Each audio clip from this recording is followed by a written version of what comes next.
Hi guys and welcome to my channel Carnival of Creativity. Today's video is going to be all about calligraphy, everything that I learned when I went on a workshop at the Handmade Fair, and just sort of my progression a little bit with it over the last few weeks. These are personally my tips and tricks and how I do it. Obviously there's probably a lot more in-depth tutorials and things like that, but if you like this video please make sure to subscribe, and without further ado I'm going to hop right in. So everything I'm going to run through with you today is pretty much either things I found out myself, self-taught, or things that I learnt when I did my first initial workshop. The workshop that I did was ran by the owner of Modern Calligraphy, and there she gave us these starting like traceable sheets. Now I'm pretty sure that you could get any sort of calligraphy template off of the internet to start off with, and the paper that I'm using is actually thin enough that you can place it over your sheets, and I don't know if the camera's going to pick it up, but in person anyway you can see through it to trace off of it. The pad and the paper that I'm using is this Dowler Rowney Graphic Series layout paper.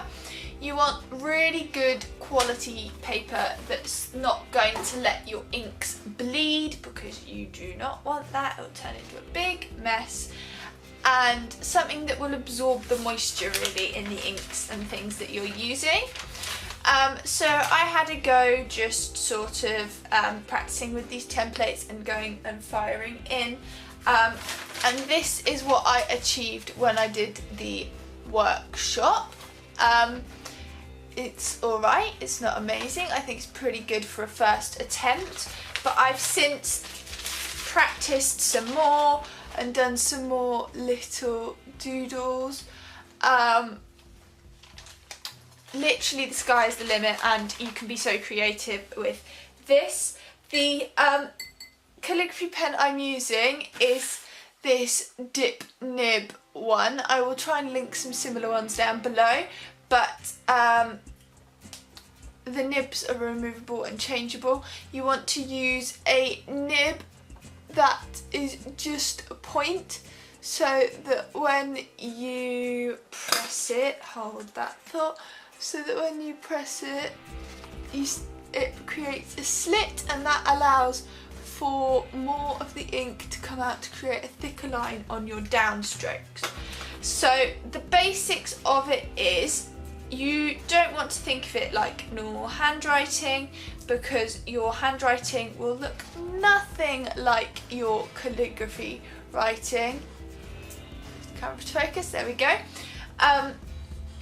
But all you want to do is concentrate on thin upstrokes and hard downstrokes with all of your writing. You also want to hold your calligraphy pen in a way that means you're not going to be changing your angle all the time. So I hold it quite upright, because that means that I can do all the shapes for all the curves without doing it, as opposed to how I normally write, which is something probably more like that. But if I was going to do it like that, it's just a bit more harder to get even control over the pen. So ink wise, I use this which is just black ink. I got this from Wonder Calligraphy as the supplies for it. This is just the ink that I've got, and I've also got this metallic colour palette, which I got when I was there as well, but from a different stand, and these are Pearl Colours by Colero, and they give a really lovely metallic-y finish, as you can see on some of these. The camera doesn't actually do it justice, but they look so pretty in person. Obviously there are two colours that will really show up on the white paper, which is the gold and the red. I'm going to try some of the iridescent pearlized whites today on this purple paper and see how I get on with that. But it is a little bit of an art getting these to the point where they're ready to go to use with the calligraphy pen. You want to put water on them and sort of let them absorb it a bit. They go softer in the water, not too soft. They're like a harder version of watercolour, I guess, and you could probably paint with these as well, but you want enough water so that it's sort of like ink consistency.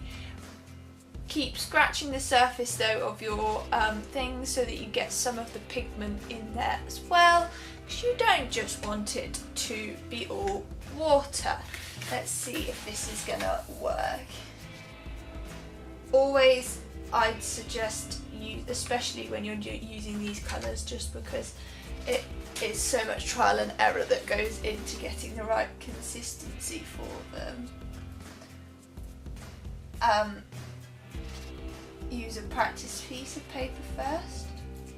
Right, let me try and scratch this and get this to a better point, and then... Right, I think I've managed it now. So all you want to do when you're doing your calligraphy obviously is dip it into your ink before then going in for your word. So you can start off with anything, with your name or with any other sort of word.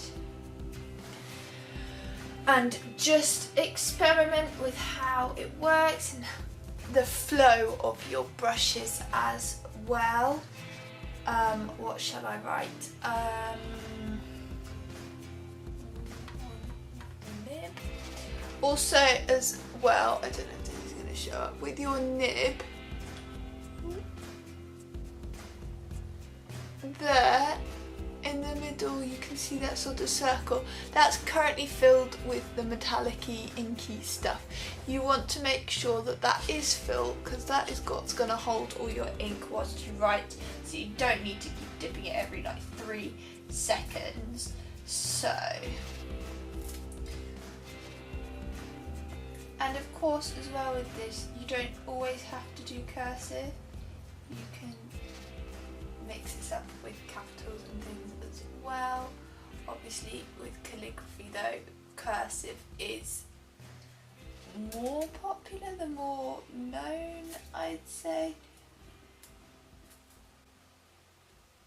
And you do want to make sure that you're filling that little circle every time, otherwise you're going to be forever dipping your nib to get more ink.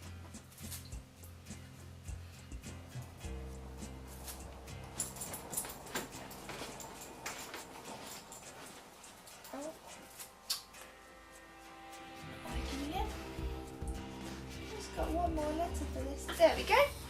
So you can play around with these and do whatever you like, really. The sky is the limit. Of course, as well as the pearlized one, I'll quickly try and show you some of the other colours in this palette, because it is a really lovely palette. You've got the gold, which looks like that. The camera really isn't doing it justice at all. Or even the red. Alright. My biggest struggle at the moment is figuring what to write. But they literally look so pretty, and they dry so sparkly and shimmery and really, really lovely. But yeah, the sky really is the limit once you've got your materials. As I say, all you want is your nib, your inks, and some good quality pens, like not pens, paper even, and you're away. You can use this for cards, placemats, and anything you really like. Let me just show you the normal black as well. So,